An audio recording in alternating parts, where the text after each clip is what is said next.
रेत में दबी इस धरती पर कुछ ऐसा है जिसे आंखें देख तो सकती हैं पर समझ नहीं सकती। हजारों साल पुराने पिरामिड जो आज भी इंसानी तर्क को चुनौती देते हैं, कब्रों में सोई ममिया जिनके आसपास हवा भी कदम संभाल कर चलती है, और एक सभ्यता जिसने आसमान के तारों को पढ़कर पत्थरों में अमरता लिख दी। आज हम उस मिस्र के अंदर कदम रखने वाले हैं जहाँ हर सुरंग, हर दीवार और हर परछाई एक ऐसा राज कहती है जो आपको आखिर तक चैन से बैठने नहीं देगा।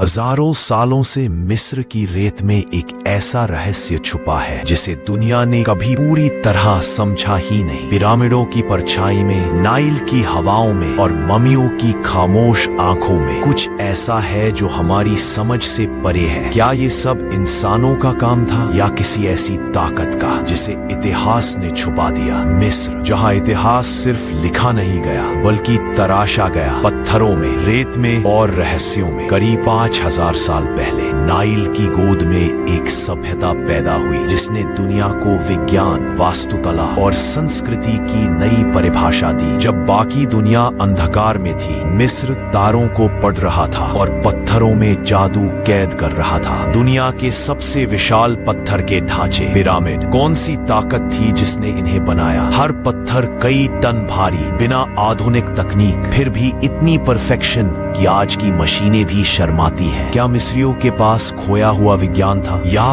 फिर ये किसी और दुनिया की मदद से बनाया गया? फराओ, जिन्हें धरती पर भगवान का रूप कहा जाता था, उनके पास सत्ता, वैभव और मौत के बाद की जिंदगी का भी यकीन था। लेकिन फराओ की मौतों में कई अनसुलझी बातें छुपी हैं। कुछ शवों पर ऐसे कट मार्क्स मिले जो बताते हैं कि मौत प्राकृतिक नहीं थी। हर कब्र के बाहर लिखा रहता था, जो राजा की नींद तोड़ेगा मौत उसे ले जाएगी। 1922 में तूतनखामुन की कब्र खुली और उसके बाद एक एक करके लोग मरते गए। क्या ये सच में श्राप था या प्राचीन मिस्र की कोई घातक सुरक्षा प्रणाली जिन्हें हम श्राप कहकर समझने में गलती करते हैं? माना जाता है कि मिस्र के विद्वानों के पास ऊर्जा, ध्वनि और कंपन का ऐसा ज्ञान था जो आज भी शोधकर्ताओं को चौंकाता है। कुछ वैज्ञानिक कहते हैं ये सिर्फ कब्र नहीं बल्कि ऊर्जा केंद्र थे जहां से फराओ को शक्ति मिलती थी। अगर पिरामिड कब्र थे तो इनमें इतने खगोल वैज्ञानिक संकेत क्यों छुपे हैं? ओरायन तारामंडल से गहरा संबंध, अंडरग्राउंड गुप्त सुरंगें और दीवारों पर उकेरे गए अजीब चिन्ह, क्या ये चेतावनी है या धरती पर छोड़ा गया कोई प्राचीन संदेश?